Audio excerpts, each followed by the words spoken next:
tell you Yep. that the live Yes. stream is beginning now. So Oh, okay. All right.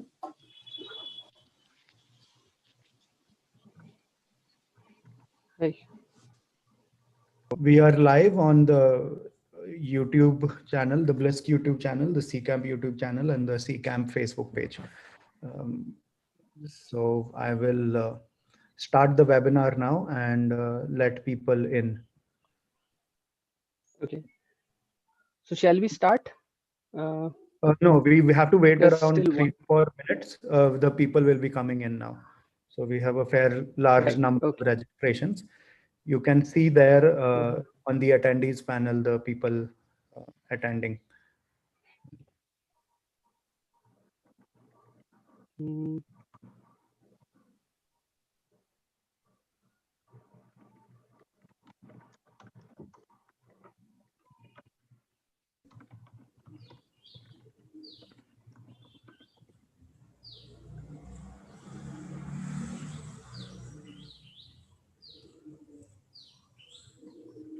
So I have a question for Atif or Sheetal. Can I Yeah. go ahead? Yes. yes, please go ahead. So you will be changing the slides for us, right? Yes, of course. Like we'll Yeah. just say Good. next. Okay, fine. Okay. Yes, please. I was Yes, just wondering please. because didn't have control on that, so I just wanted to confirm. Yes, I All don't know right. All right. whether we have still gotten this feature on the WebEx kind of applications where. Oh, Chandrakant, do anyone you can know? do it. Pardon? Can anyone do it?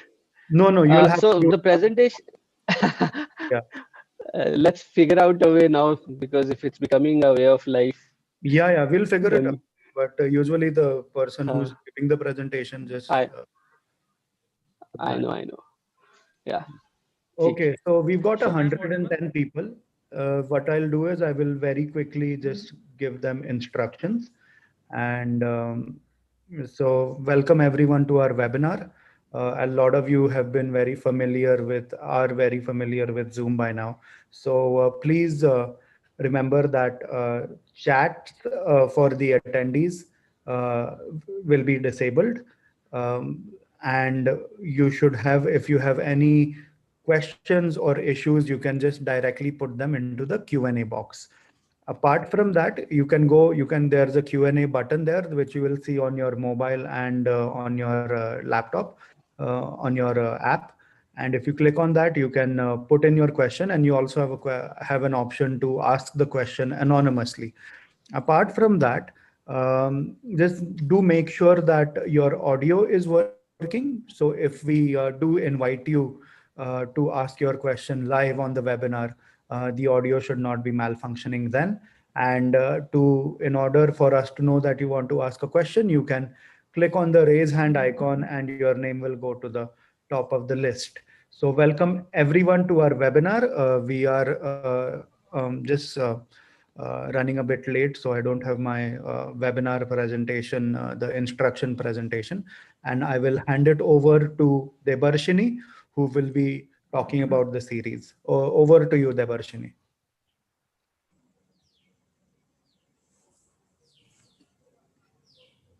Hi, everybody. Welcome to this second session of the CCamp Technology and Innovations CTIS webinar series. We held the first session in August on the Biotechnology Ignition Grant to great response from all of you.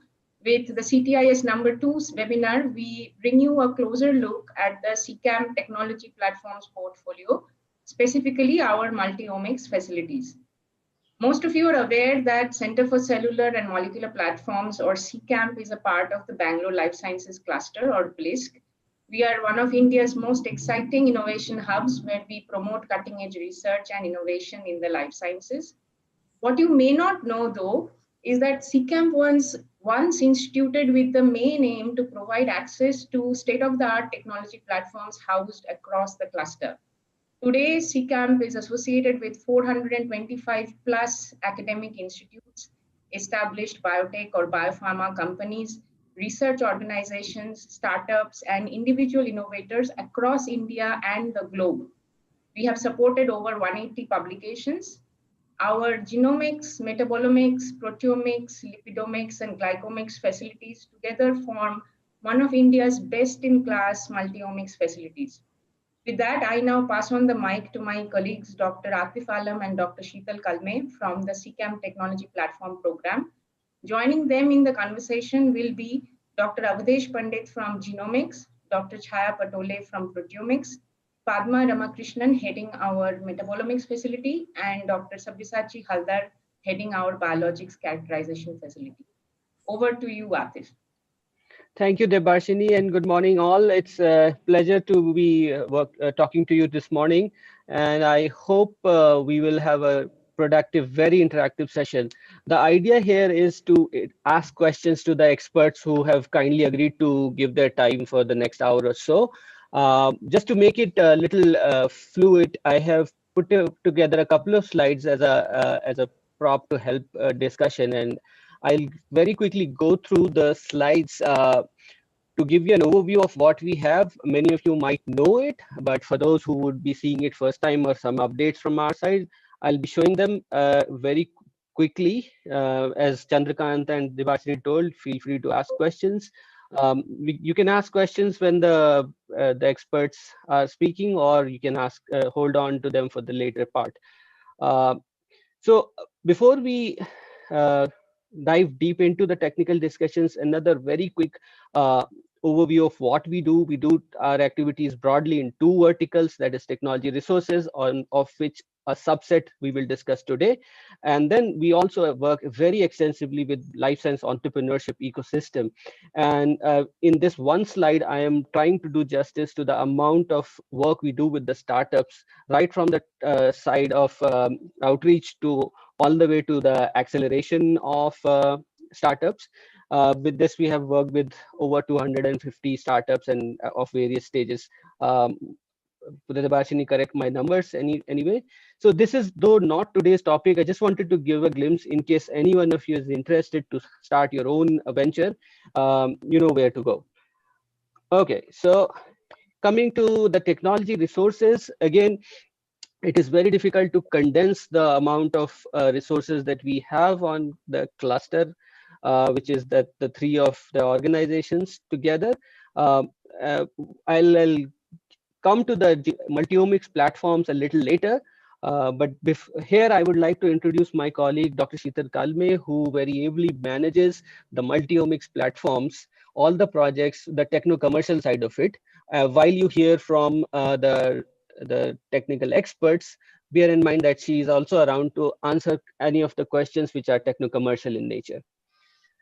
Okay, so while this is a snapshot, feel free to click snapshots in case you wish to come back to us with any specific questions. Right now, this slide shows the breadth of activities that we do. Quickly, I'll go over with a overview of the flow cytometry facility, where we offer a bunch of services which can appeal to both the sorting and the analysis kind of applications, right from apoptosis, autophagy, cell cycle, and so on and so forth. These are the assays that we have established in the facility on a bunch of flow cytometers, which are fairly state of the art, and we are constantly trying to upgrade our infrastructure. Imaging facility, again, this is one slide in which I am trying to compress the capabilities spread across actually three sub-facilities. That is the atomic force microscopy, confocal microscopy, electron microscopy, and the micro-CT facility. So again, we will have at a later point a separate session for each one of these technologies with the expert in, but feel free to reach out to us in case you have any queries about this. Similarly, the molecular and structural characterization is strongly supported by the most recent and most powerful magnets and the nuclear magnetic resonance spectroscopy, X-ray facility, which has crystallography and small angle scattering machines, and the country's only 300 kilovolt Titan cryo-electron microscope is also available on the campus and is accessible. In fact, there are a couple of very exciting publications that came from users who were not from the campus. The external users used the facility to get some really beautiful structures, and they were able to publish it in likes of Nature Communication and so on. This is the only campus which offers transgenic animal facilities. We have animal models on which we offer transgenic services using CRISPR-Cas9 technology, as well as the older traditional technologies. We have the mouse genome engineering facility and the animal care facility, along with the transgenic Drosophila facility. This is where we work with the researchers to develop new strains of transgenic animals. Core equipment is also available in case you wish to do some kind of a pilot scale fermentation or a small scale purification, some analytical work. This is also available. And then something which is in the devices space, that is the microfluidics and microfabrication and rapid prototyping facility. Bunch of exciting stuff is coming up right now. As we speak, we are building this lab, and hopefully in the next couple of months, we would be able to support right from design of a micro device all the way to pilot scale, which would be a capacity of around 5,000 units a month. So that's the goal with which we are working towards this prototyping facility. I am really pleased to say that over the last many years, people have been very kind to acknowledge us or co-author publications arising out of the work that was carried out at the life science cluster facilities. And it has been listed here on this website as a repository. Feel free to go up, check out what has been already published. Reach out to us in case you need the preprint, or you want to discuss around a similar or something which has been published in a high ranking journal. Very important aspect of this whole resource is that people are trained on these technologies. As you would know, these would be highly complex data sets that would be thrown out by the equipment, and it requires a lot of analysis, lot of expertise. Experts are there to acquire it properly. They are there to help you analyze at some point, but then at some point you have to go back and work in your own lab. And that's where training on these resources comes in handy when you're trained into seeing how to put up a good sample into an equipment, get a set of data which is proper, and you have the proper controls and the standards and so on and so forth, and then how to go back and analyze. To this end, we actually organize training courses almost on a frequency of every fortnight. So have a look at this website, Technology Trainings, or on the Blisk and CCamp social media handles for the upcoming training programs.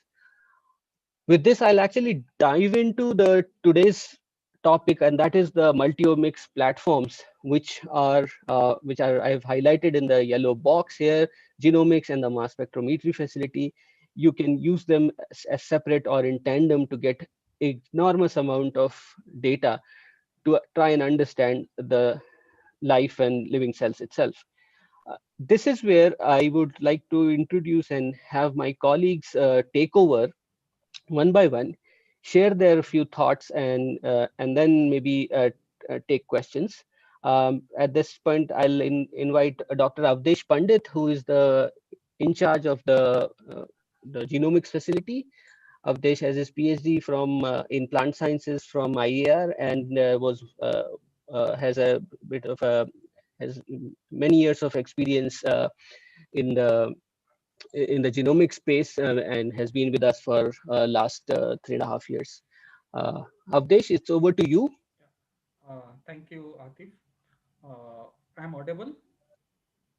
Hello? If you could speak a little louder, that'll be good. Now? Yeah. Yes. Yeah. Yes, please. That's good. Okay. Thank you, Atif. So today I'm going to give a brief overview about next generation genomics facility. So basically we have 4 sequencing platform in the facility. First one we have from Thermo Scientific company. The platform name is ABI 3730.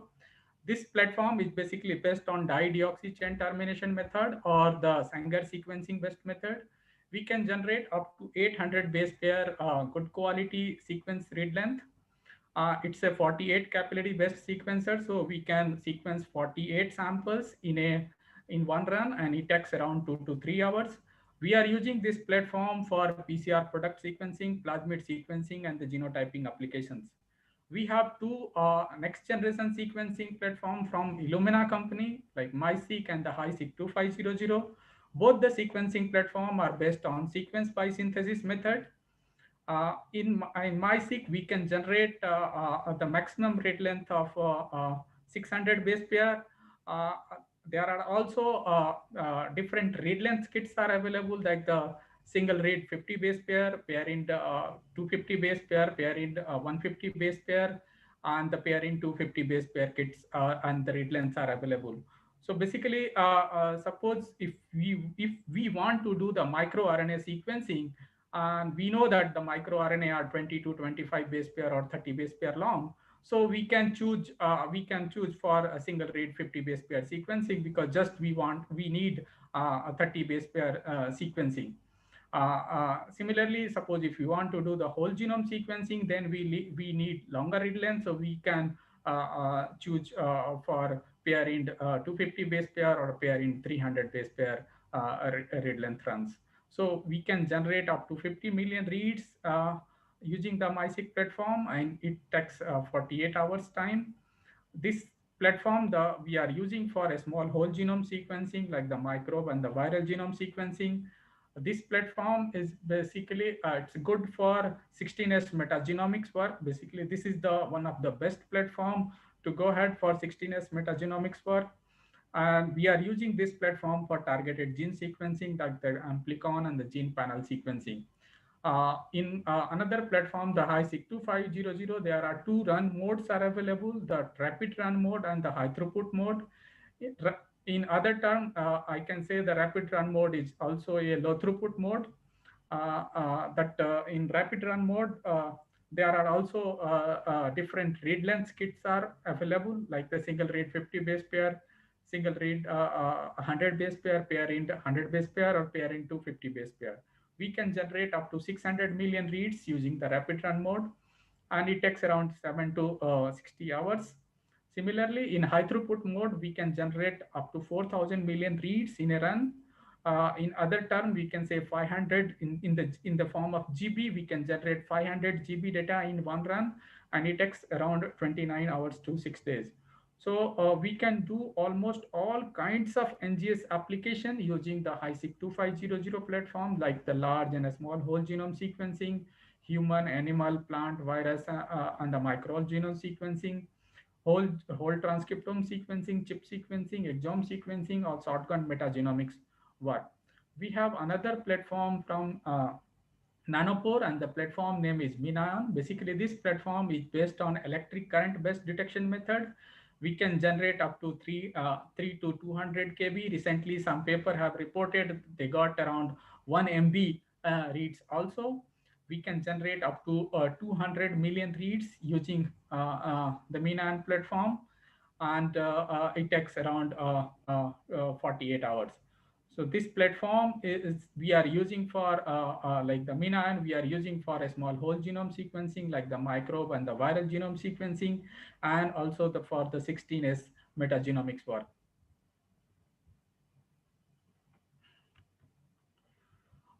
So broadly, the next generation sequencing is performed in 4 major steps with the Illumina sequencing platform. First one is the library preparation or the sample preparation. It takes 2 to 3 days. The time here depends upon the type of library. Suppose if we are preparing the library for mRNA sequencing, it generally takes 1.5 days, whereas that exome and that microRNA library prep takes 2 to 3 days time. So after that library preparation, the next step is the cluster generation. So high throughput flow cell takes 3 to 4 hours for the cluster generation, whereas the low throughput flow cell or the rapid run flow cell takes 2 to 3 hours. After the cluster generation, we load the cluster flow cells in the sequencing platform, and it takes 2 to 6 days. And the next step, then we'll get the raw data, and then the next step is the data analysis. It takes days to months. It's the data analysis. It depends upon the time, depends upon the basically its objective of the project. So at present, we are not providing supports on the data analysis part. Uh, so these are the applications available with our next generation genomics facility.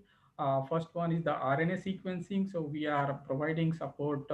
We are basically using two methods for RNA sequencing: poly A selection based method for almost all kinds of eukaryotic mRNA sequencing work, and rRNA depletion based method we are using only for human, mouse, and rat. We generally need 500 to 800 nanogram total RNA, and the RNA integrity should be more than 7. And the suggested sequencing format is like user can go for single read sequencing as well as the parent sequencing work. The other application, we are providing the microRNA sequencing. Generally, we need 1 to 2 microgram total RNA for microRNA library preparation, and the suggested sequencing format is 1x50 base pair. The another application we are providing the whole genome DNA sequencing. We need around 100 to 300 nanogram DNA for eukaryotic genome sequencing. For prokaryotic genome or the viral genome sequencing, we need just 4 to 5 nanogram genomic DNA. And we can go for, it's recommended to go for parent sequencing, but if it's the genome size is very small, like the viral genome sequencing, we can go for even for single read 50 base pair sequencing also. For chip sequencing, we generally need 5 to 10 nanogram chip enriched DNA for the library preparation, and user can choose go for single read or the parent sequencing work.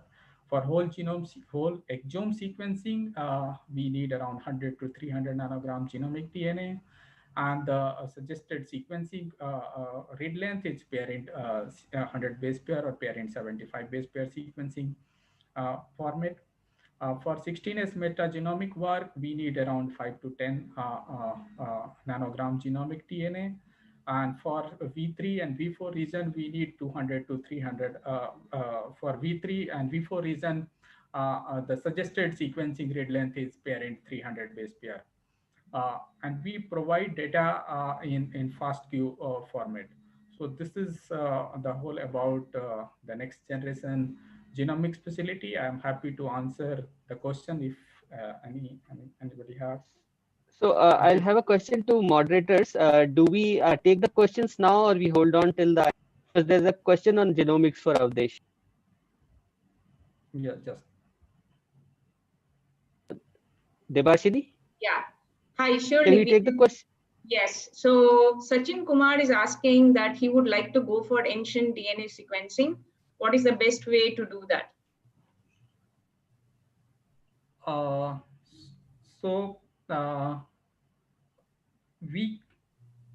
If it's a whole genome sequencing, we can use the Illumina platform for this ancient DNA sequencing work. Yes. What about the other question? The other question is from Azim Khan, who is asking, what is FASTQ? Well, FASTQ, basically, it's a compressed file, and it's also appended with the quality score. So if you run the FASTQ file in any of the software, you'll get to know about the sequence as well as the quality score of each and every sequences. Okay. Yeah. I think if there are, okay, there is one more question. RRBS sequencing for epigenetics can be run using a HiSeq system? Yes. Yes. Okay. Yeah, so we will share contact details of all the resource persons once the talk gets over. Let's limit to 5 questions between the conversation, and then we can take them later on if you could hold. Yeah, exactly. I think you can ask 2 more questions if there are on genomics for Avdesh. Yeah, so there is somebody asking what is the 1 second. I am working on fecal samples. Is it possible to generate whole genome sequencing data? From Vinod Shanmuganatham. Yes, it is possible. Okay, from Dr. Maitri R, what is the best platform for organelle genome? Best platform for organelle genome? We can use Illumina or as well as Nanopore also. Next, shall we get exact quantity of each microRNA after sequencing? Yes. Okay, then compared to microarray sequencing, how is NGS different? Sorry? How compared to microarray sequencing, how is NGS different from microarray sequencing? Okay. So that main difference is that in NGS we can get the novel transcript expression also. Whereas in the microarray only we can able to know about whatever the probes are available or the genes available on the microchips. So only we'll get to know about the expression of the genes available on the chip. Whereas in the NGS we can get even the novel genes and the novel microRNA expression as well. Okay, I think there are a few more questions. Shall we answer them later, or Atif, should we go ahead with? There are a few more questions for Avadesh actually. Atif? If it just a minute. Yeah, if you don't mind, let's move on. The other speakers are in line, and then request to the participants to please hold on and just bear with us. And maybe they have a bunch of questions. So we'll move to the mass spectrometry aspect of it. Here we have a very large group of experts who basically dabble into multi-omics, literally all the multi-omics from proteomics, lipidomics, metabolomics, glycomics, and a special field of biologics characterization, which we will come to when Sabya is just about to start. So I'll introduce Chhaya, who is the in charge at the proteomics and the lipidomics facility. Chhaya did her PhD in biochemistry from University of Reading in the United Kingdom, and was working with Barefeet Analytics Private Limited before joining us. Over to you, Chhaya. Her expertise is proteomics. Thank you, Atif, and welcome everyone. So I am a facility in charge of proteomics. So let's start with what is a proteomics. Proteomics is a study of a protein like expressed in response to a stimulus at a particular tissue at a particular time point. So studying these type of protein in depth called as a proteomics. So in proteomics, normal workflow is like you have a control and you have a treatment that you want to compare with each other. So that called as a label-free or label quantification technique. So label-free, what we do normally workflow is we extract the protein from the organism that we are interested in. Extract it, and then you digest the protein with a different enzymes are available that you can digest it. But normally in proteomics, we use lysine C or trypsin enzyme. So once you digest your protein, it gives you a small chunk of peptides. So once you have a small chunk of peptide, you clean the peptide, and then you run on the LCMS. So once you run on the LCMS, you take the data out and you do all the data analysis thing to know what type of proteins are expressed in your sample. So when we do proteomics, there are few things that we have to be very careful about. Is like major is your sample preparation. So in mass spec, we have this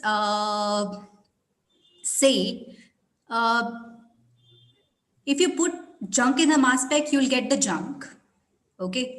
So that's why your sample has to be very clean. So mass spec, the thing is a bit, hello. Okay. So that's why your sample has to be very. Sorry, I think I'm not able to hear you. I think your sentence is breaking in between. Please, can you repeat?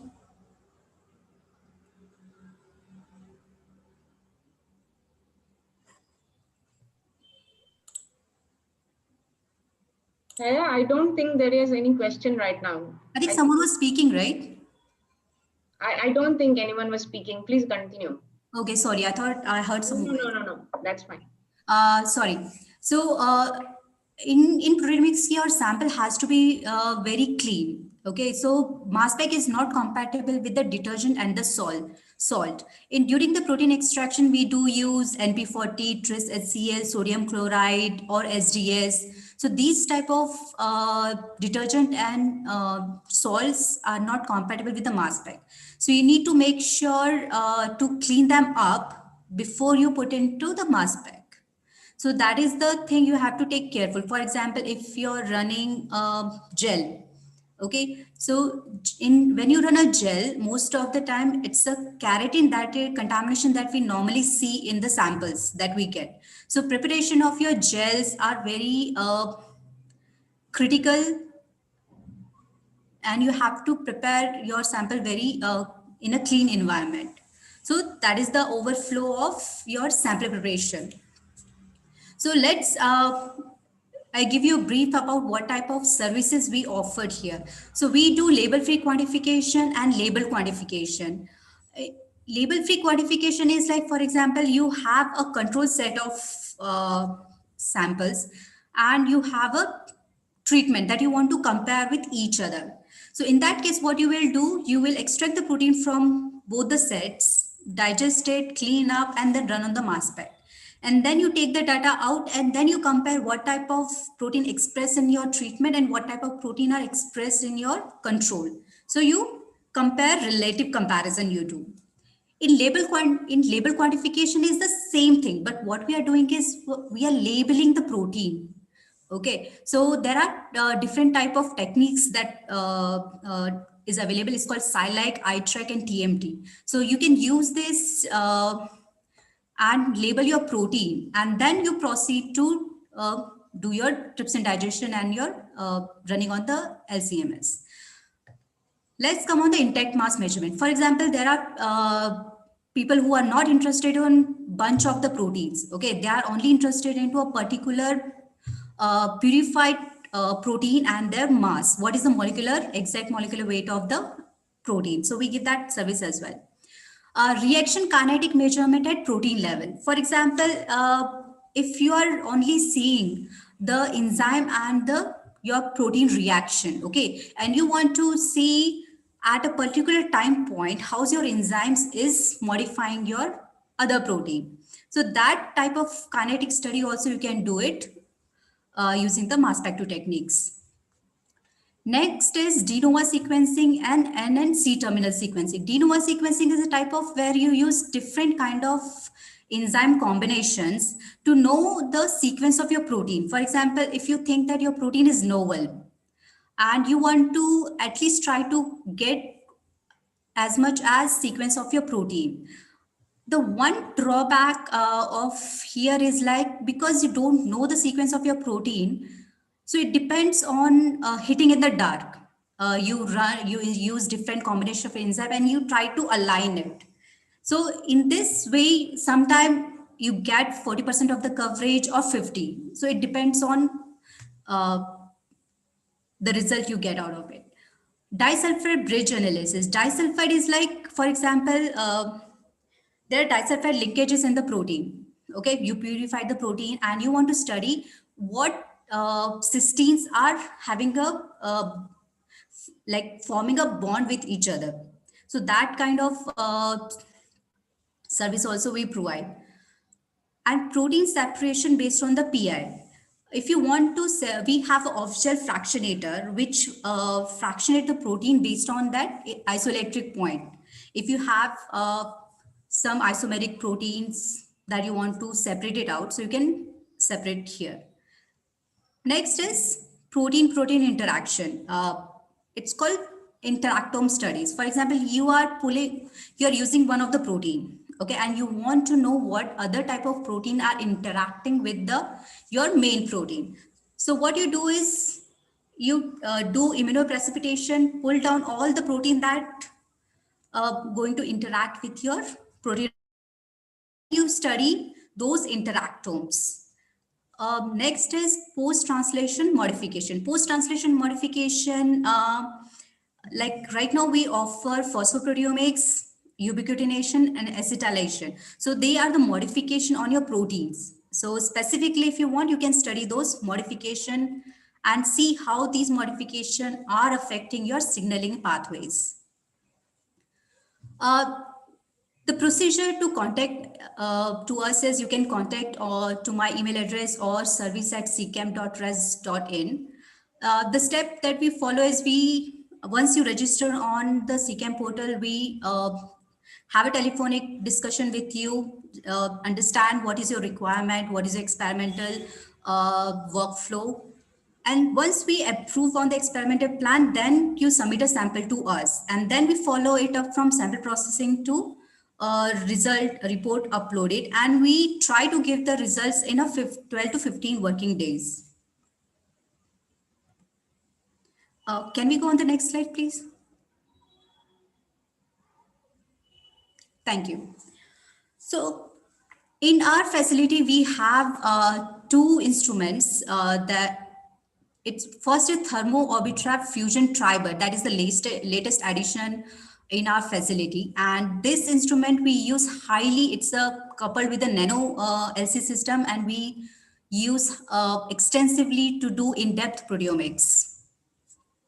Other is Orbitrap Excel. It's also a thermo scientific instrument, and we use it mostly for doing intact mass measurement or protein kinetic studies, these type of experiments. So coming up with the software that we have in-house to do proteomics analysis, we have Mascot Distiller, we have Thermoproteome Discoverer, we have Peaks 8, and we do have a MaxQuant and Perseus. We do this software as well.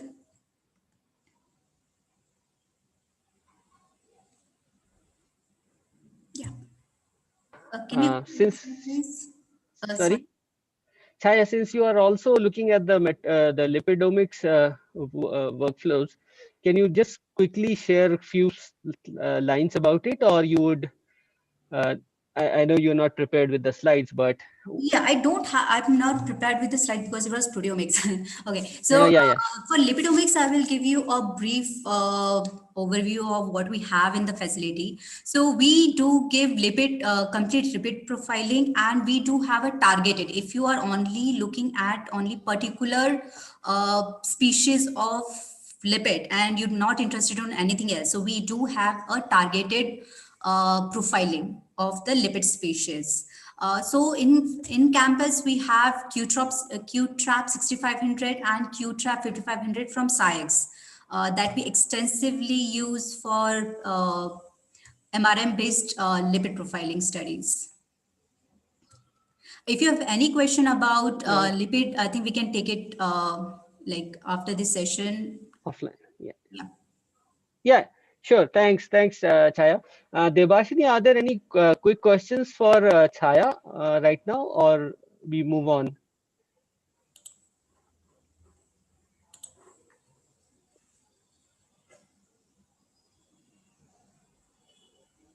Debashini?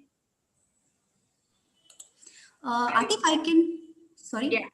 Yeah, Chaya, there is a question from Shweta Jha. She's asking, do you provide protein identification results or just raw data and peak list? No, I think we do give there are two types of data analysis that we provide. We provide basic data analysis where only you get protein identification, like what type of protein you detected. Other type of data analysis, what we provide is in-depth data analysis, where we do give a comparative study, what are the protein are upregulating as compared to control and downregulating as compared to control. So it's called relative quantification also we provide. So based on your requirement, we provide the results to you. Then there is a question on, do you provide from an anonymous attendee, do you provide DIA LFQ service on Lumos? If yes, fixed DIA, variable DIA or boxcar? Can you repeat that question, please? Yeah. So Display the hello? questions, Debashini. Yeah. So the questions are, so there is a question. I would have put that person on speaker, but he has put himself as anonymous attendee. So the question is, do you provide DIA LFQ service on Lumos, or if yes, fixed DIA, variable DIA or boxcar? Okay, I think we don't give DIA services. I think we don't provide DIA services, I think. Okay. There is Rajiv Kumar who is asking, could you please elaborate a bit about the protein disulfide analysis?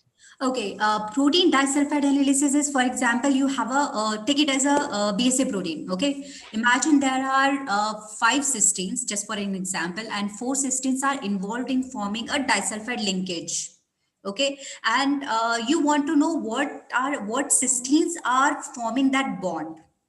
Okay, for example, C12 is forming with a C96, or C12 is forming disulfide linkage with 110 cysteine. So that type of information you can get from disulfide analysis. Is that answer your question, Rajiv?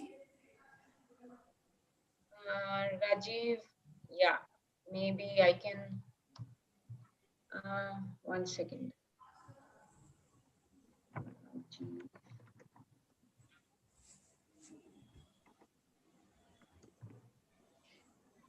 Okay, he doesn't seem to be online. Okay, so I think next question, I think someone is asking about lipidomics. Yeah, I think lipidomics of, yeah, so it's a Prabhavati Devan. I think it's a lipidomics of exosomes from stem cells. You can do it. The only thing is, like, we need to extract exosomes, and then we have to extract the lipid from exosomes. So I guess there will be literature available to you can get the extraction protocol from there. So once you have a lipid, the only thing is that what you need to do is, what we do here is, like, before we do start extraction, we do spike internal standard. We do spike lipid standards, and then we follow the extraction of the lipids. Okay, there is from Mukesh Dhanka, what is isoelectric point and is it related to charge of amino acids? No, it's not really. It's, I think, kind of related to charge of the amino acid. Like when you run on the off gel, it's like it's a point where the charge of the amino acid is a neutral. Okay, so that called as sorry. I think this is slightly more difficult, longish answer. You'll have to tell about the strip on which the protein moves and stops and then elutes. So this one you can take offline, I think. Sure, fine. This question, can you, yeah, this is not directly mass spec. It'll. Yeah, there is a general question, and this, I think, can we install the analytic softwares in personal laptops or tablets? I think if you're asking about the proteomics software, most of the software that I told you about, they are the paid software. So, and they need a quite of very good computer to run, because you are running like 2 gigabytes of files. Like a single file that comes out of the mass spec is 2 gigabytes. So you need a good configuration PC to do that. But there are one freeware software, and it's very people have used and reported in publication extensively. It's called MaxQuant. So MaxQuant you can install in your personal laptop, but you need to make sure that you have enough C drive and space to run those softwares. Then Chaya, maybe I'll ask here. Sorry, Debashini, if I can interject. Chaya, are there any online tools that people can use? Say you gave them the raw data and you also give them a bit of analyzed files. Then do they have any online tools to use the data and upload there and, you know, do a bit of a basic level of? Actually, the thing is that raw file that comes to you, you can't open without the company software. For example, if you are running the sample on the like thermo instrument, so they provide Excalibur software, and you can only see your raw data using the Excalibur software. So there is no software that is available to So open the. So basically, it's a instrument logged kind of data. So Yeah. since I have a bit of experience with imaging, imaging has a software called ImageJ, which is freely available and developed by, I think, NCBI. So there's nothing equivalent to this in mass spec world.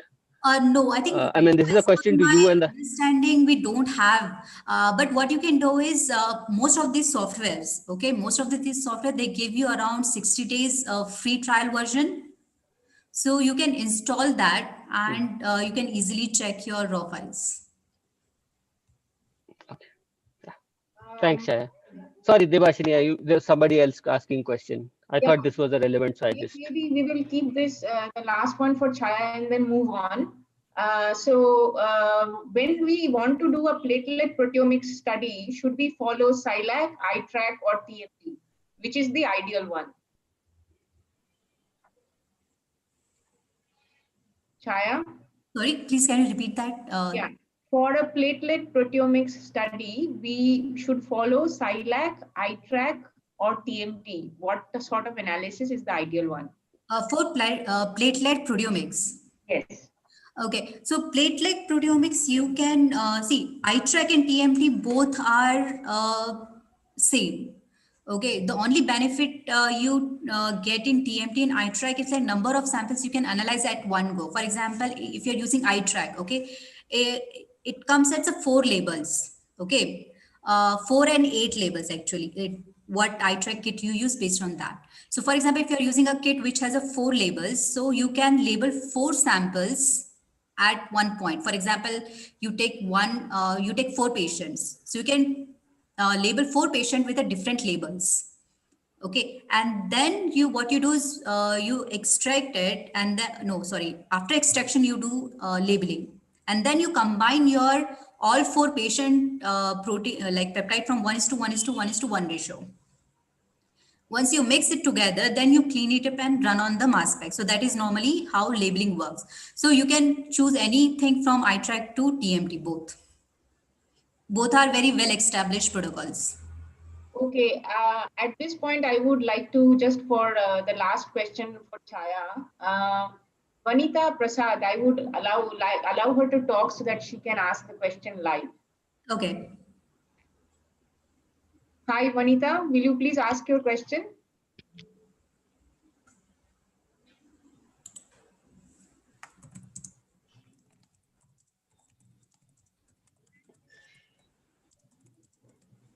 Is she on mute? I am asking her to unmute. Vanita? Yeah, she seems to be on mute. Yeah, she seems to be on mute. So we will go up. The last question is for you, before we move on, do you provide targeted lipid quantification of cardiolipins on 6,500 QTRAP? Yes, I think we do provide it. But if you're saying targeted, then do you have a specific lipid species that you want to focus? If you can provide us a list of the species lipids that you want to focus, we can set a method for you. Okay.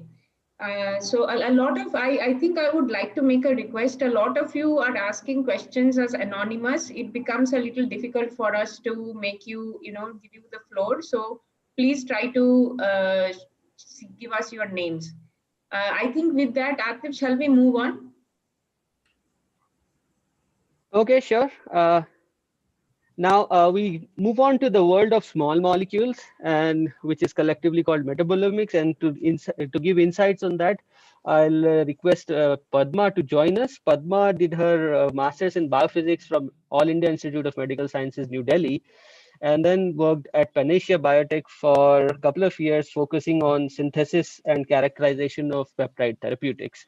She's the head of our metabolomics facility with us for many years now. Padma, over to you and very warm welcome.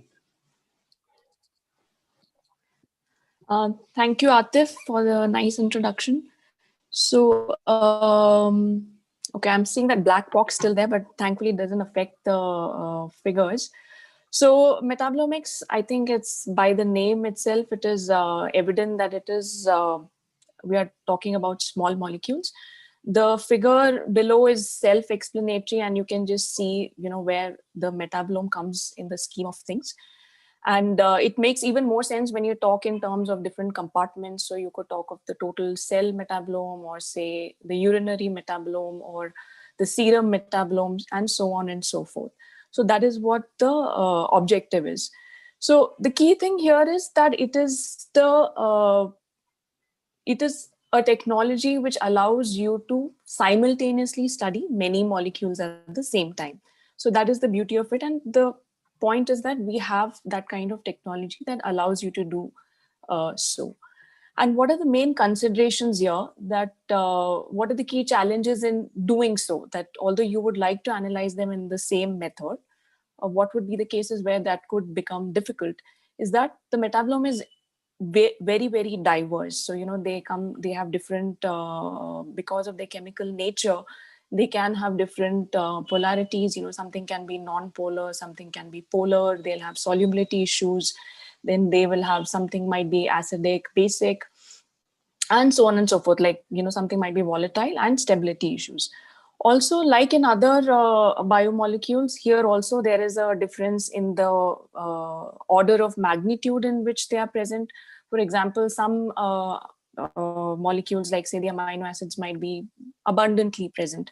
But if you look at some signaling molecules, or if you look at nucleotides or things like that, they will be in a much smaller amount. So can you use the same sample to analyze all of this in a single run, or do you need to concentrate one? Do you need to run them separately? So those are all the considerations that you have to keep in mind. And then it's highly dynamic and time dependent. It's more or less basically extrapolation of the above features. And simple things like when you harvest your sample and how you store it, everything makes a difference to what results you will get.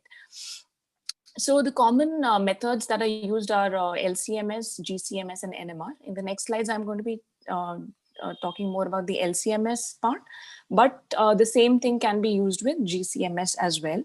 And NMR, of course, I think the main limitation there is the amount of samples. So LCMS and even GCMS undoubtedly are more sensitive than NMR, right? So next slide, please. So broadly, there are two workflows. One we call the targeted, and one is the untargeted. So what we do in the targeted is that you basically do the sample prep. Now, the sample prep, again, now it becomes, since it is targeted, that means you're looking at specific compounds. So the benefit is that you can fine tune your sample preparation. You might not do a simple, say, a methanolic extraction or something. There will be, you can find ways to concentrate it on some kind of, say, an ion exchange cartridge or a reverse phase cartridge or something like that. Or you could use derivatization. So many things you can do when you're looking at specific things. So you do the sample prep, then you run it through the LCMS instrument. And typically for the targeted, the analytical methodology uses called multiple reaction monitoring. And the main thing is that you need standards here. You basically know the parent mass, and you fragment it to get the product ions. That becomes like the fingerprint of each compound. And that can be built into a big method. So basically you run the method, and then you can see the chromatogram. So this is an LC-SRM chromatogram. So if you see, there are so many channels here. Each channel is corresponding to one metabolite. So in this example, we have shown actually some phenolics, plant phenolics and flavonoids. There are about maybe 22 of them analyzed in a single method. And with the technology or the instrumentation we have, you can increase this number to, like as many standards as you can arrange for. Basically, it boils down to that. And the instrument that we have in our lab is called a triple quadrupole. Traditionally, that's considered as the gold standard for the MRM experiments. So when it is targeted, you can always do a quantitative analysis. So basically, this run is done for the standards. You can use serially diluted standards, and you can build like a calibration curve for each of the 20 compounds. If you have 100 compounds, you have to do it all over again for 100 metabolites. And from the sample, you can basically extrapolate and quantify it. So it's fairly straightforward, the workflow, but the challenge, I would say the rate limiting thing here is the method development. Sometimes you have to optimize the extraction and what columns you will use. And sometimes you will see the ionization and all may not be straightforward. So you may have to spend some time. But once the method is established, you can do this experiment n number of times. And some of the like ready to use panels that we have currently are, for example, the phenolics and flavonoids.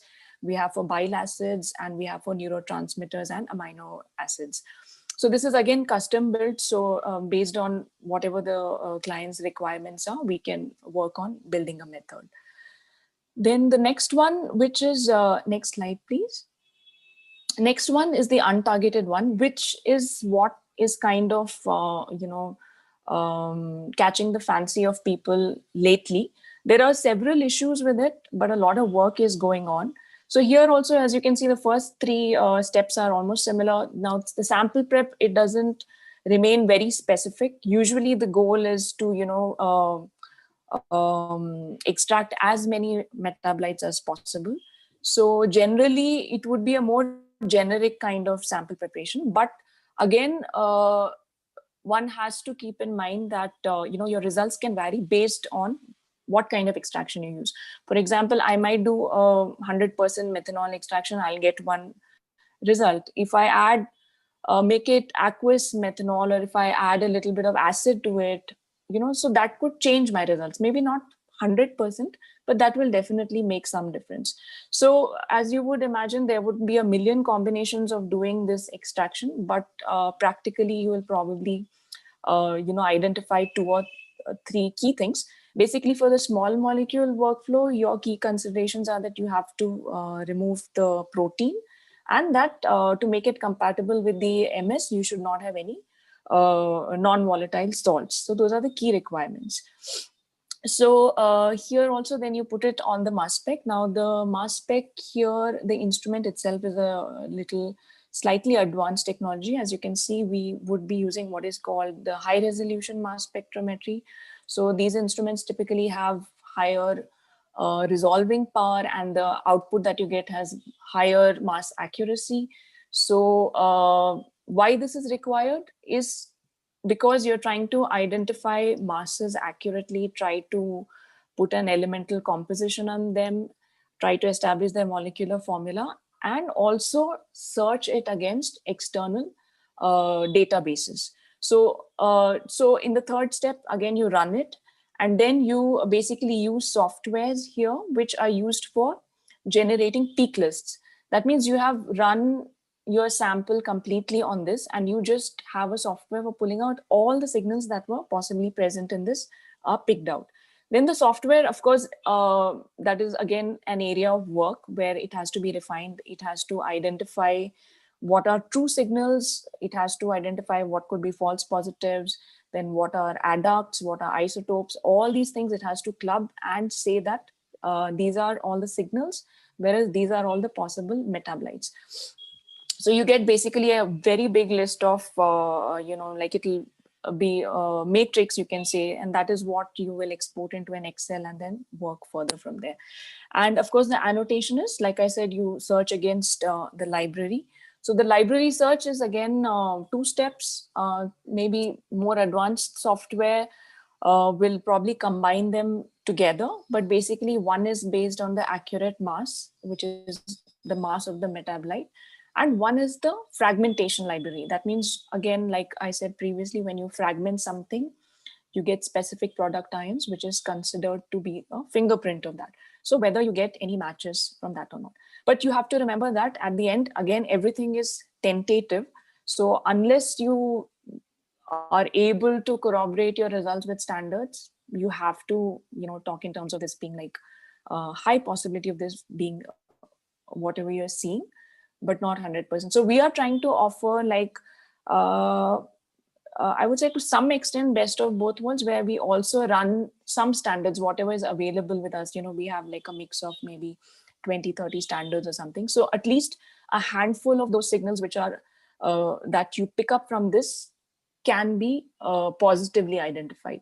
So I feel that is one step. So these libraries, again, you can also build your own in-house libraries. Alternatively, you can use external libraries like a human metabolome database, or you have KEGG, or you have Metlin, and for plants, you have PlantPsych and other things like that.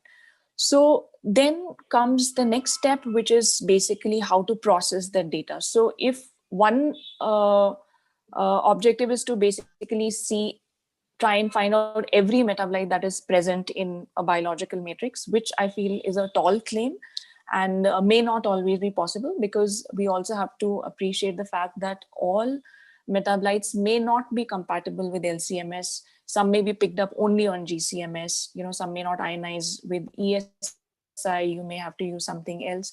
So all those things you have to keep in mind.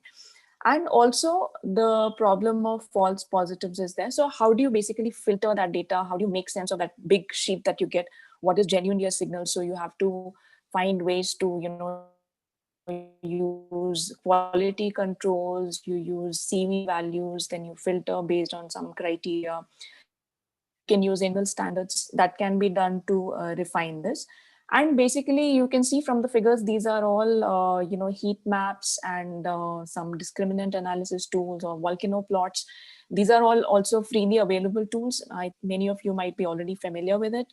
And basically, you upload those sheets here and you're able to pull out this information. So at least at one look, you can say that if you are comparing two kinds of samples, like say example for a control and a disease set, whether a difference is there or not, that you can pick from here. And then finally, you have to go back further, delve deeper into it and find out that what are those metabolites which are responsible for this difference. So while in the previous analysis, in the targeted one, you can put a figure on what amount you're finding because you have a calibration curve and a standard. Here, the results are typically semi-quantitative. So you can say that this thing is absolutely absent or present in one sample versus the other. Or you can say that this is 10 times lower, 10 times higher, and so on and so forth. And then these days, the logical conclusion of this is doing what is called the pathway mapping. This is a representative figure I've put. This is actually just the tyrosine metabolism. This is what you get from KEGG. And you can see that, just as a representation, I'm saying that tyrosine is involved in several pathways. So this is where you start combining things from not just the metabolomics data, but also the transcriptomics and proteomics. You will see all the enzymes involved. So if in your result you find that tyrosine and some other related compounds are upregulated or downregulated in a specific case, then those things will get highlighted here and you will be able to make a more informed decision on what are the pathways that are involved which are dysregulated. So that information you can get. So that's about it. But both targeted and untargeted, they both have their issues, like they have their pluses and minuses, and one has to carefully consider while, as a biologist, you will have to figure out which is more relevant to your study. So yeah, I think that's about it. And I'm happy to take any questions if there are. Okay, Avik Chattopadhyay has a question. I would like to ask him to please unmute himself and ask the question, please.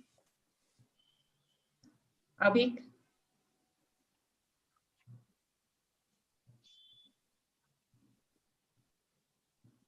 Avik, can you please unmute yourself? Yeah, can you hear me? No. Yes. Yeah, so I'm just asking, is it possible to study the metabolome of the cell culture supernatant? I mean, not the cells. So after experiment, the supernatant that is derived, can we study the metabolome from that? Yes, so we have have done such studies, but one consideration here is that typically the cell supernatant is usually basically it's also the cell media, right? So there'll be a lot of salts and all.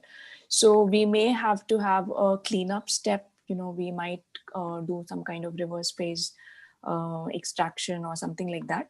So having done that, definitely should be possible. Padma, you're missing a few sentences. One or two projects like that where we have studied supernatant. Oh, Padma, sorry. You missed a few So I'll words. repeat Could myself. you repeat, please? Thank you. Am I audible now? Yeah. Yes. Yeah. Okay. So Avik, I was just saying that in principle, it should be possible. The only problem with the cell supernatant is that basically it's a secretome in the media, right? And your media is expected to have a lot of salts and other stuff. So we just have to find a way to get rid of that. If you do that, it should be possible to run it. So we could also have a control where, you have just, just the media alone, and then the cell with the media, and you can also have a comparison of what are the things that have been it should be, in theory, it should be possible. All right, yeah. Next, I think Lakshmi M. Sundar wanted to ask a question to Padma. Lakshmi, can I ask you to please unmute yourself and place your question, please?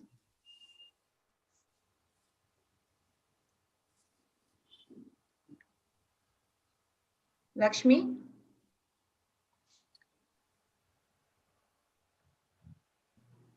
Okay. Should I try and read it out from the Q&A? Yeah, she has not asked her question on the chat box, actually.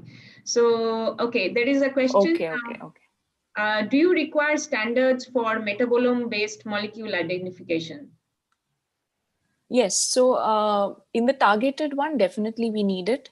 And so again, it depends on what is the question you're asking. As a biologist, if you are looking at specific things, then it is definitely preferable that you arrange for a standard.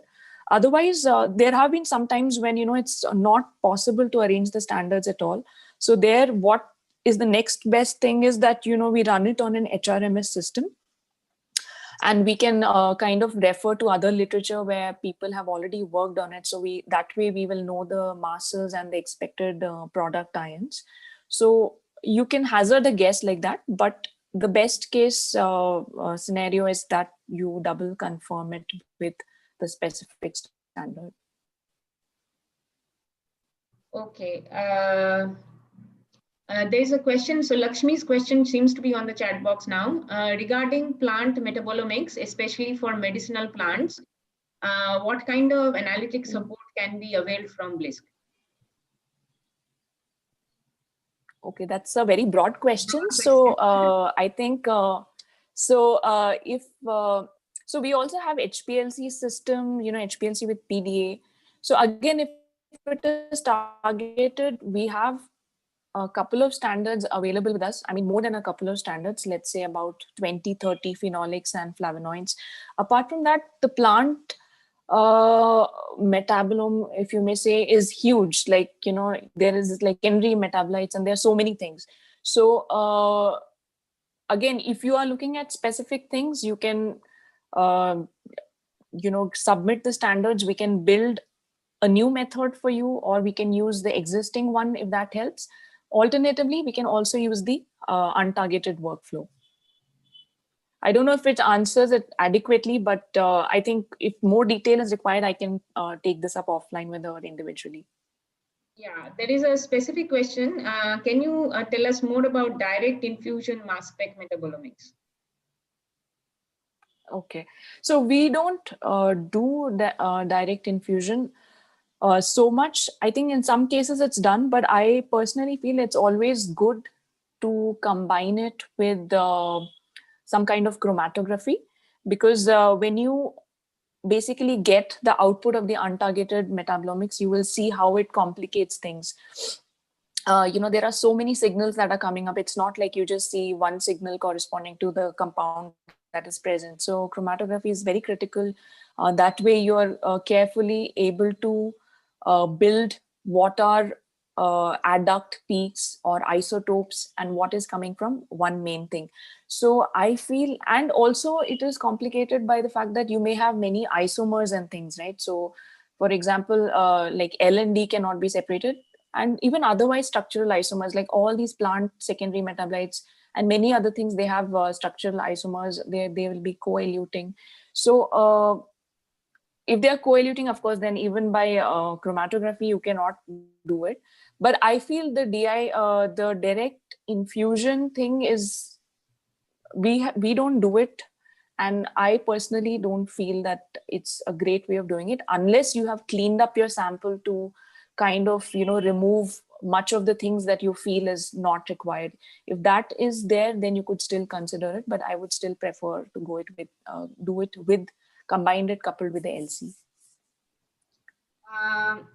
Dr. Himanshu Behra is asking, is it possible to study metabolomics in case of ocular samples? I think ocular is to do with the eye, if I'm not mistaken. Yes. Okay. So I think it should be possible, but again, in the eye, I don't know which specific compartment. Is it considering the tears or the ocular tissue, Dr. Behra? You might want to clarify this, please. Yeah, I'll put him on the speaker, okay, so that he can ask his question directly.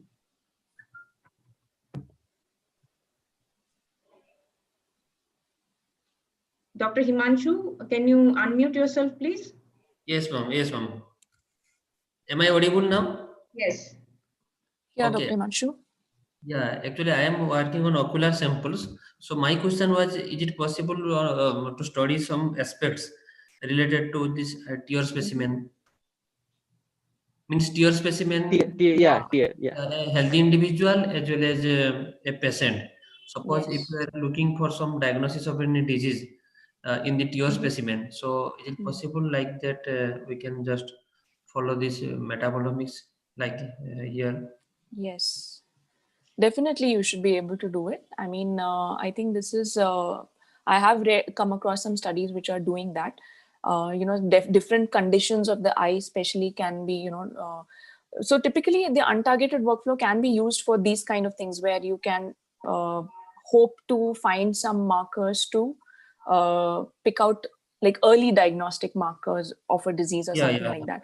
And I think maybe we may have to fine tune some kind of extraction specific to this matrix, which is the tear, the tear component. But the analytical part largely would be the same. The whole workflow would more or less be the same. And in principle, we should be able to do that. Now, how much amount of the sample we need, those things probably will need to be optimized, but it should be possible. Okay, means we can concentrate on healthy patient samples as well as some disease patient sample. Definitely. You can, even within the diseased also, you can have different stages, like especially like, if you're talking of cancer or something, you can bring in samples from stage 1, stage 2. So there are various studies that are designed like that also. So as you see that a specific marker is showing up, in greater amounts, then, so it doesn't become, you don't assign a causative thing to that marker, but you can say that, this pathway may be affected. So then you go back and say that maybe this protein is affected or this gene is affected. That is how you would probably go about it. Through real-time PCR or microRNA like that? Sorry? We can just analysis through the real-time PCR or microRNA for the backward analysis. So I think, so the genomics part, of course, Dr. Avdesh is the expert on that. But I think from the same sample, if I'm not mistaken, you should be able to do metabolomics, proteomics, transcriptomics. All three should be possible from the same sample. Okay. I'm not wrong. Yeah. Okay. Sure. Thank you. So I think I will move on to Sabyasachi, but with the last question to Padma. Is it possible to study novel metabolite compounds if we don't have a reference-related metabolite sequence for further analysis? Okay, so that is slightly tricky, but so there are a couple of software which have inbuilt in silico tools. So if you're able to capture the fragmentation, so they may not 100% say that this is this compound, but it could probably assign it to a class. So for example, if there are some product ions which belong to, say, the flavonoid category, for example, and if that's a characteristic fragment found, then you could at least say that this belongs to that. And then finally, if you want to isolate it and identify the structure, then of course it would be beyond this, where you would find a way of isolating it, fractionating it, isolating it, and probably deducing the structure by NMR or something like that. But these are some in silico tools which are built into the software, which could give you an idea of what class it belongs to. That can be done. Yeah, I think Atif, now shall we move on to Sabyasachi? Yes, please. I think just before that, there's a general comment that I know there are many questions. So we'll try to accommodate as many possible at the end again, and then we'll record them and try to answer them offline on an email or something. Yeah, so I hope that works. Before we move on, I just wanted to tell you that there are a lot of questions from the audience. Yes, we know that you are asking about the training workshops and price list for these customized experiments, as well as whether we have a recording available, whether you will be able to contact us. All such details will be answered. Please hold on for a while Dr. Sabyasachi speaks. So this is the speaker, Dr. Sabyasachi Haldar, who did just a brief background about him. He did his PhD from Bose Institute, Kolkata, followed by a postdoctoral stint at University of Pennsylvania, United States. Coming back to India for work and worked with companies, biopharma companies like Hospira, Pfizer, Stelis Biopharmaceuticals, and Biocon before joining us last year. Dr. Haldar brings in the aspect of industrial, analytical capabilities and analytical requirements, and how he works to, offer solutions for a new class of drugs. Well, not new exactly, but the biologic drugs, which require a lot of extensive characterization before they are marketed. A very well-known example of a biologic is an insulin, but now we have monoclonal therapies and so on and so forth, which are large molecules and require extensive amount of characterization. And that's where Dr. Sabyasachi's expertise lies. I'll let the floor be open for him to give a quick idea about what work he does in the lab. And yeah, over to you, Sabyasachi. Hey, thanks, Atif. Yeah, so yeah, can I audible? Yes, Sabyasachi, you are. Yeah, you are audible. Please go ahead. Okay, thanks, Atif. So, but it's a very nice introduction. Yeah, nice to hear the introduction. Where I'm really contributing something about the industry. Yeah. So so what I do basically. So let me try to explain within a couple of sentences, because I think it's a too long discussion. Bunch of people already discussed. So basically, I'm not going to discuss about whatever the biologics and whatever, but I can just say a couple of sentences. Otherwise, maybe I cannot just introduce all the topics. Yeah. So the biologics, everybody know actually the biologics is a kind of the entities can be extracted from the biological entity. Yeah. So any kind of molecules, whatever it's produced in the biological system is called biologics. So there is no limitation for the insulin, no limitation for the MAPS. Yeah. So it's just a biologics, and now the biosimilar. So biosimilar, the entire world. It's not only the India. So it's focusing on to get the biosimilar.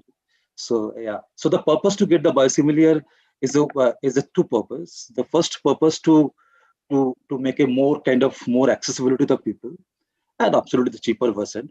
So that's a secondary, but primary is basically whatever the innovator molecules so far in the kind of world, it's not all accessible to the everywhere.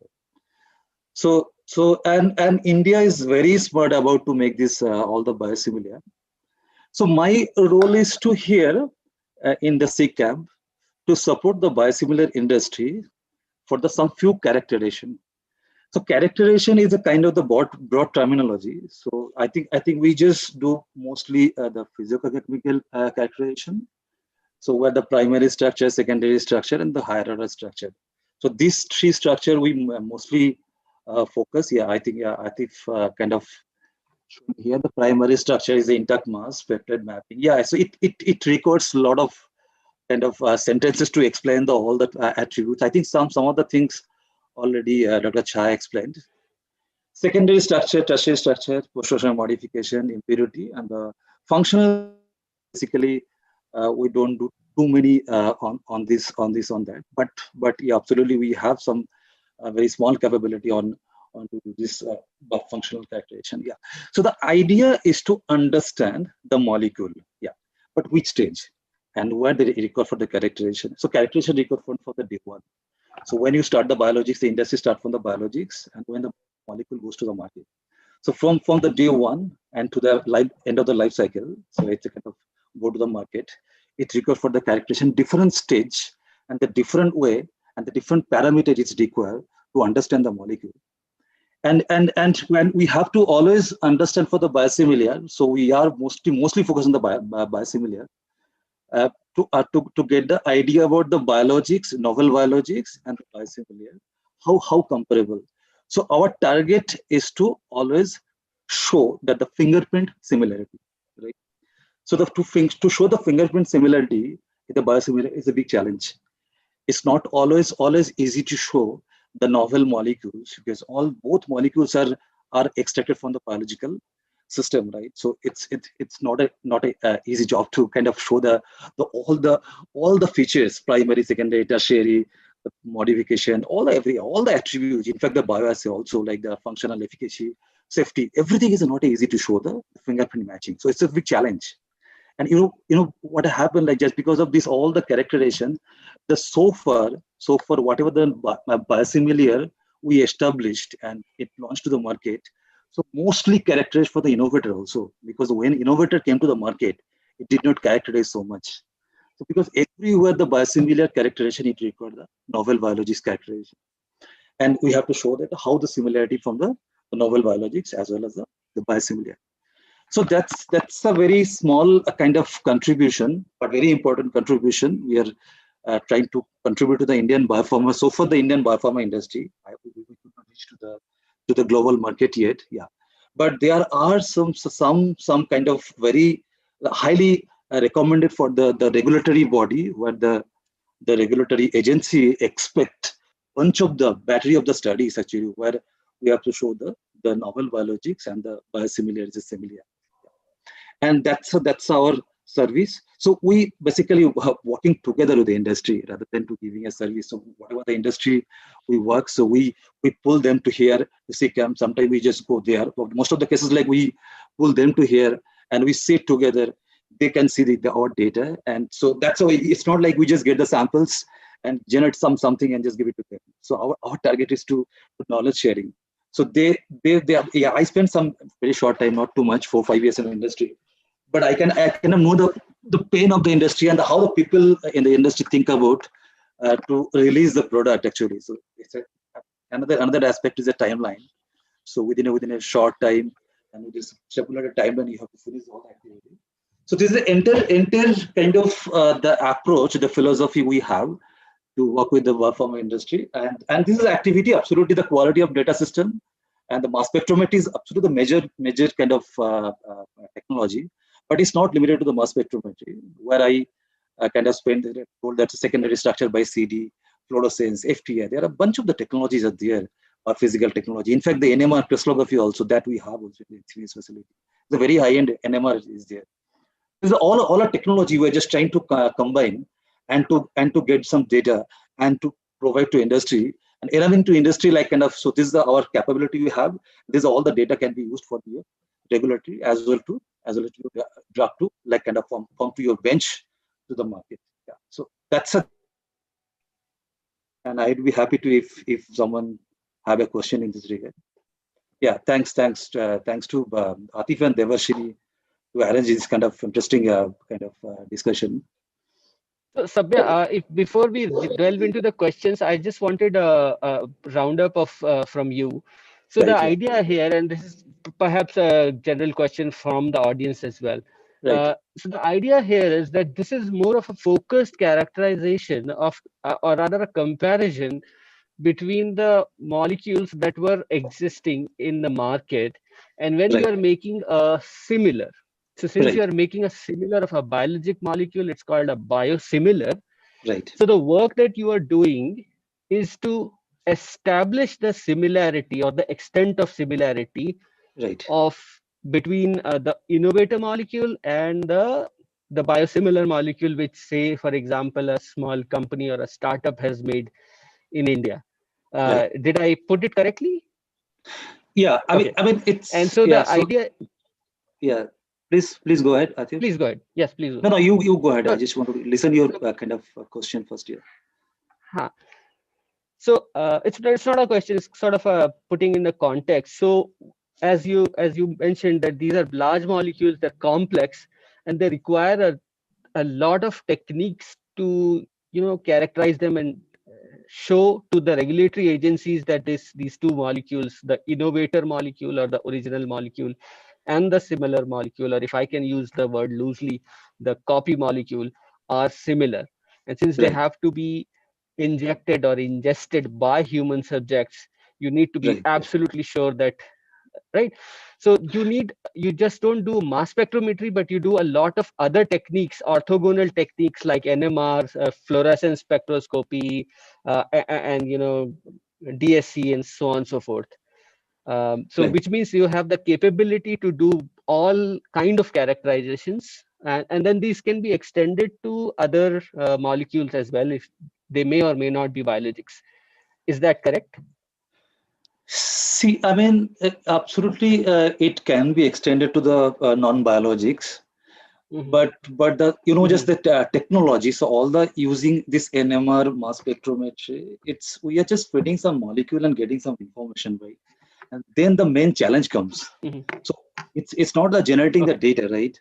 So after getting the data, the main challenge comes the interpretation, and then all the question answers is behind the interpretation, right?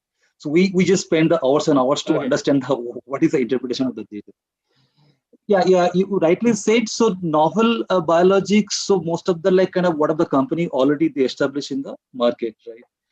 And that's they already just made some kind of copyright for 10 years or 12 years or just 20 years, yeah. But the last 5 years, basically 2015 to 25, this time, so major of the biologics, their copyright is going to be expired. So if you know actually, so all the novel molecule company, they also making the biologics, biosimilars to just kind of launch. Because why? The number one, the purpose is like kind of when they made this the innovator molecule, it was too expensive because that time the R&D costing, the entire costing was so high, and it was not well characterized that time. They just did some kind of because basically it records the safety, efficacy, and absolutely the characterization. But that characterization that time people may not just kind of achieve that the level whatever is exactly the required. So now what happened? They are also like kind of the Amgen also working for the biosimilar, right? So all the other Sandoz, everybody is just working the genetic like kind of why they're just making this kind of the biosimilar to produce the better because the process like whatever the first time they made the process 1, right? So now they're just making the process 2, process 3. In fact, the clones, everything they're just modifying. Some cases like some modification of the proteins, it can help the yield, the amount of the expression of the protein. So it also they're helping the costing everything, right? So in this way, actually, this is an approach that we enter the industry, kind of taking the approach to get a biosimilar. And biosimilar is the main approach to get the market and to spread the entire world. Number one, and number two, the cheaper version, cheaper. That's another option. But most of the cases we see that like a 70 to 80% people are ending with the biosimilar, but not too much. And every day, if you take a news on all the like kind of bulletin of the biotech companies, so they are just okay. So we are just like kind of biosimilar. Our target is to 60% of the price. So people are just kind of rat racing actually to get how much they reduce the pricing also. Yeah. So that's actually the main purpose. Yeah, tell me that. Sure, I think we should let the audience ask the questions. Sorry to Right, just right, yeah, put in a right, context right. here. Yeah, it's actually basically it if requires you a could, long discussion. So I think now we will ask, I think we have time for only 5 more questions. Right. A couple of general questions, I think Atif and Sheetal, maybe you can take. So a lot of people are asking what kind of training programs we offer. If you two could please inform the audience a bit about that.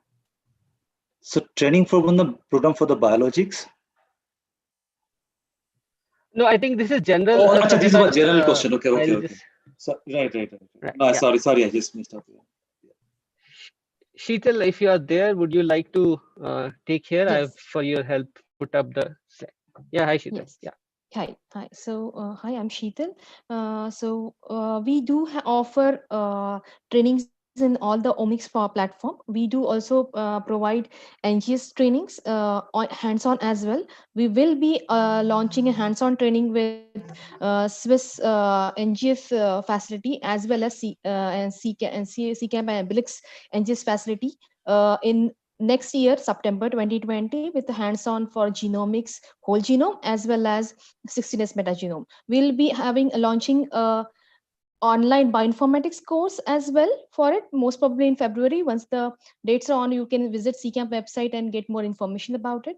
Along with that line, we also have metabolomics hands-on training. In fact, we have hands-on training for all the mass spec based technologies, but currently due to the COVID scenario, we are going towards the online mass data analysis courses because hands-on is not possible currently. And we do give intro about how the sample is prepared, but more focuses towards the raw data analysis and type of analysis and how we can submit those raw data and format for the publications as well.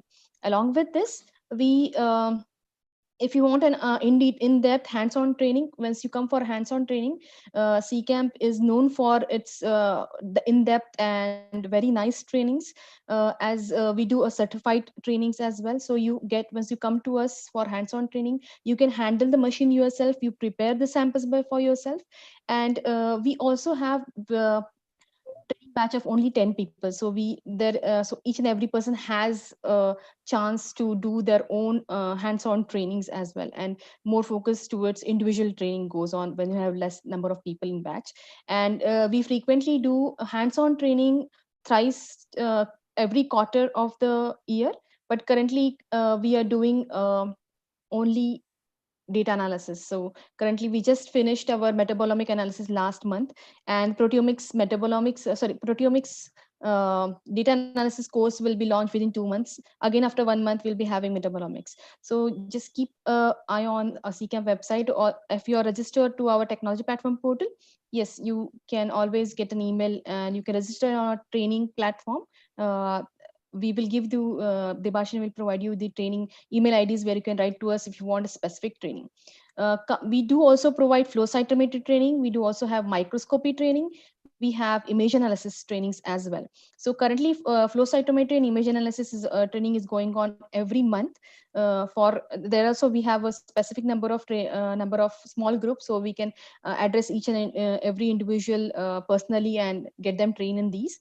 And I would also like to point out that the fees for this involved is very minimal, and we need to charge these fees so that we, as we have most of the collaboration with the industries, and we make sure that you get a good training from this. And also, if you want any information, and we do also provide group training as well. So if you have an institute or industry who you want to have a group of 10 people or 6 people who we want to have a specific training in specific area, please write to us. We can arrange the specific training in that domain for your particular group or particular interest. So please do write us to us if you want a training in other than whatever are available with us, and we will make arrangement of special training as well.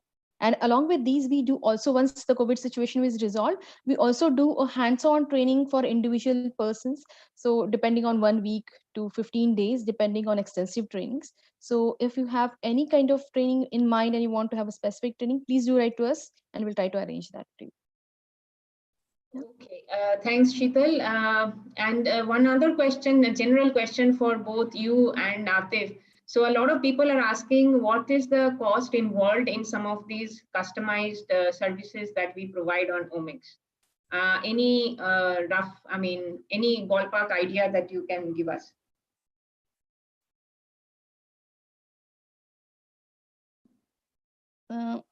So usually, let me tell you that we don't have a specific list on our website because each and every project is different. So usually we charge you for the machine hours and reagent use during your projects. So we would like to talk to you once we get your project and explain you what all we can do, and we give you the workflow, how we are going to go for it. If once you are satisfied with the workflow, we'll try to then we will, according to that workflow, will make you the costing. So in case of approximately telling, all the costings are depend on if you're academic. We have a special pricing for academics and industry and startups. So depending on that, yeah, please go ahead, Atif. I'll just show this workflow that Chaya told, and it's very important that we remember this second step, and that's the first step: consultation and understanding what is required.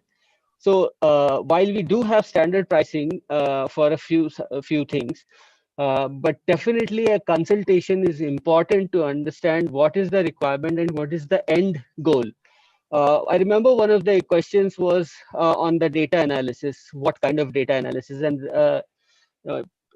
Chaya's answer was that there is one level of data analysis where you just do a database search and give an Excel sheet. But then there is another there's a level of analysis which entirely depends on what the end result is, and that's involved. It involves our time and resources on the software and so on and so forth, and therefore it costs more. But Cheetal, it'll be good, for example, if you can give a price of, let's say, an protein ID for an academic user, and a standard curve, just as an example, and a MySeq run for genomics. Yes. So in case of proteomics, we just want to know a protein ID of a protein. Suppose an in-gel sample you are sending, it will cost you around 7,000 rupees with the GST, 18% GST. And with the NGS training, so we have in NGS we have two types of pricing. One is per library preparation, where the pricing is for per sample based, the library is prepared, and for the sequencing it is per flow cell based. So the pricing you will get for that particular cell. So if you have a transcriptome analysis and it goes for 1x50 base pair analysis, and it gives you 300 million reads in one flow cell output, that will approximately cost you around 2 lakhs for sequencing. And depending on the transcriptomes, whether with its microRNA, RNA, and RNA depletion dependent library preparation, the cost will vary from 3,500 to 6,500 per sample, depending on the type of RNA library you want to prepare.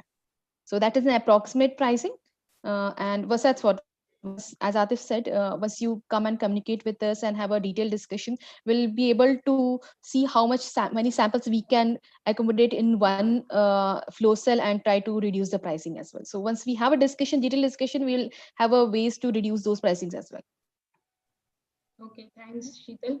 I would like to now take a question from YouTube from Alka Mehra for Avadhesh. Avadhesh, are you there? Yes. Yeah. So Alka is asking, is it possible to sequence mRNA and non-coding RNAs together with total RNA sequencing? Yes, it is possible for human, mouse, and rat samples. So we can deplete it. We can deplete the rRNA, and we can get the mRNA as well as non-coding RNA expression data. Okay. Another question from Soptika Pal. Can transcriptomics be done using Nanopore for bacterial samples? What are the platforms to analyze whole genome sequencing data obtained from Nanopore? Yes, we can use Nanopore for bacterial transcriptome sequencing. But it is better to do it on that Illumina platform, because for any transcriptome studies, we need more number of reads to get that expression of all the genes.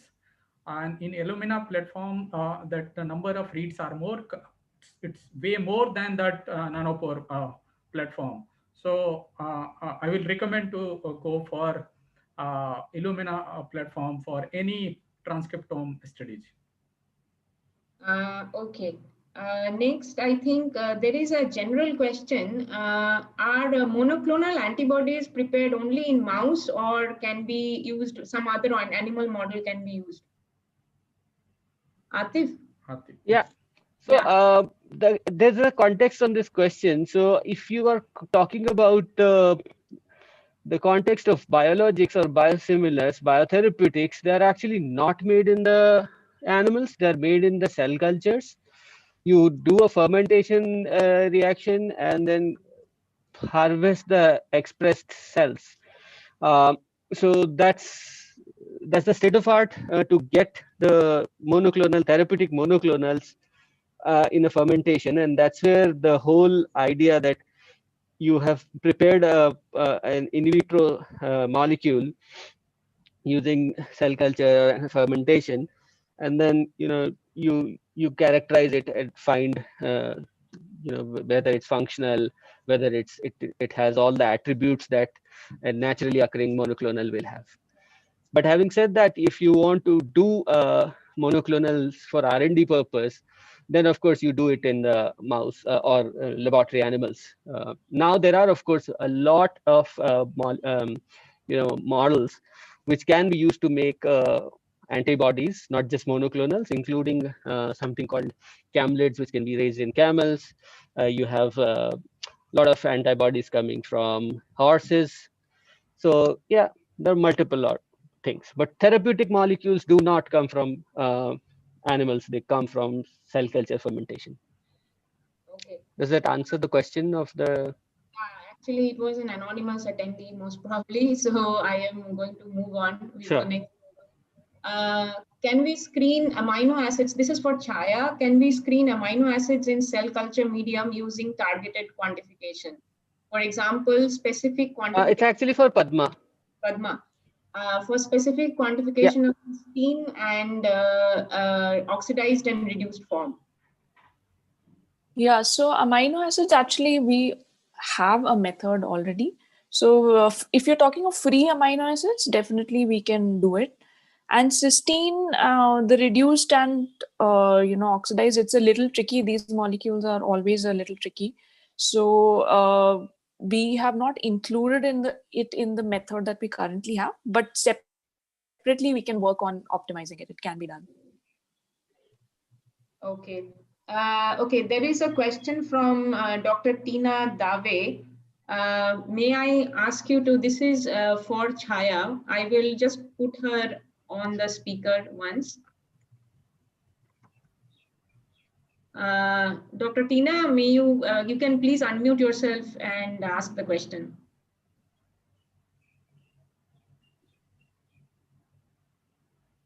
Dr. Tina? Am I audible? Yes, please. Yeah. Good day, ma'am. I just wanted to ask, if we are providing a very raw sample and if we need to get the data from exosomes or something, will you be able to do the preparation as well? No, I think we don't provide the extraction protocols. So if you can just extract the exosome and then give you. Yeah, the thing is that there are very simple protein extraction protocols available. So they just use the basic TRIS, HCl, SDS combination lysis buffers. So you can just slice it up. Because the thing is that if you extract at your end and you know that protein is fine, and if you send it to us, then there is a less chances of any error happening. Yeah. Okay. So if I may add here, this is a general question that we get a lot of times for all the facilities as to why we do not do sample preparation or extraction. The reason is simple. These are core facilities where there are variety of samples that come to us, and sample extraction and preparation itself is an art, if I can say. So we do have standardized methods for extraction for for certain amount for certain sample types, but it's always best and recommended that you do the extraction in your facility, in your laboratory. Of course, we are available for a consultation and checking with us what is the most appropriate way to extract a sample or prepare a sample. For example, for phosphoproteome kind of analysis, you require to enrich the phosphoproteomes before even extracting. Likewise, to take an example from metabolomics, if you are doing untargeted, and Padma alluded to that just a simple mixing of a little bit of water to methanol can change things. So talk to us beforehand. We will let you know what is, in our understanding, the best way to go about extracting the samples. Do the extraction at your end or sample preparation, and then please send it to us. Same goes for genomics, where the library is prepared by us. There's a difference here. The library is prepared by us, but the extraction is done at the user's end. Am I correct, Avdesh? Yes, yes. Yeah. Yeah. So extraction, as you would say, somebody is using a fecal extract and another person is using a exome sequence. So from for example, let's say just say cell culture, they're two very different original samples to begin with. So, and there could be very different upstream requirements. So it's better that you do it. This for general. I hope this similar questions are addressed by this. Yes. So another, going back to the similar things, people who are wanting to know if there is a recording of this session going on, there is a recording. At the same time, it is on YouTube. You can access it on CCAM Facebook page, as well as CCAM YouTube, and as well as Blisk YouTube. You can access it anytime you want. I think we will try to close the session now. With the last question from Rahul Krishnan. Does CCAM offer histone post-translational modification analysis? That'll be Chaya, you. Debashni, may I know the name of the person? Yeah. Do you want to speak to him? Maybe I. Yeah, definitely. I have a few questions. Yeah.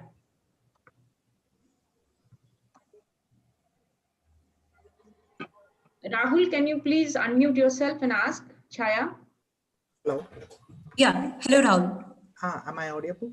Yes, you are.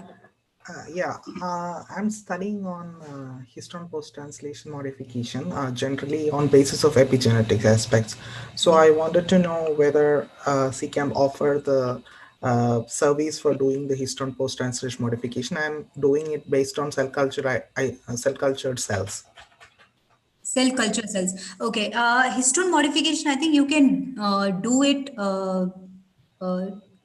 as much as I know. There are literature. So what you need to do is you need to, the first thing is you need to narrow down what post-translation modification you are need to focus. For example, I guess in histone it's acetylation. Am I right? So actually, I wanted to know in a general aspect. So what are the modification coming in histones after? So I study with viral infection. So I wanted to know. See, if you see, there are quite a lot of modifications they are present. Histone, most of the people they study as much as my understanding is acetylation, methylation, and few of them phosphorylation. And so they are the main. Just focusing on acetylation here. Yeah, if you're focusing on acetylation, you can do that. Okay, fine. Yeah. Okay. I think, Atif, with that, shall we close today's session? So general, again, saw a couple of questions on how to reach out to the colleagues for detailed discussion. I think the best way is to first drop in a line to this email ID that is perhaps on your screen right now. It's services@ccam.res.in. One of us will reach to you and we'll try and answer it as much as possible on email, but definitely would love to speak to you over a phone call or a video call. So while we will, as a follow-up, perhaps Debashini, we can share the contacts of our colleagues, but this is the basic, most common, easiest way to reach out to us, right? And then, of course, I'll request to keep an eye on the website and the social media handles. Yeah. But as Debashini said, let's thank the speakers for taking time out. And 2 hours from a lab is difficult to manage. But thank you guys for taking a time out, explaining and engaging with about 180 people on the Zoom call itself and all other places. Thank you so much all for joining in for today's workshop with us. And Debashini, it's over to you. Thank you from my side. So I just wanted to say that thanks for the great response from the audience as well. I mean, we had a very interesting session with very insightful discussions from all the experts from Atif and Sheetal and Sabyasachi, Padma, Chaya and Avadesh. And there were very interesting questions. Please, we will send out a follow-up mail where you will get all the email IDs and all the links that you might require later on. Feel free, as Atif said, to please get in touch with us, and then we can take the discussions forward. And I think with that, we will, I also wanted to thank Chandrakant and Mahin here from the BlissComms office for,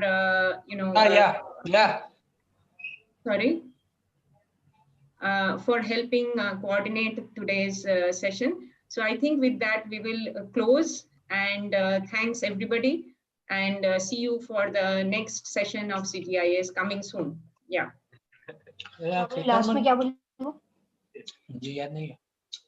Thank you. I'm closing the call now.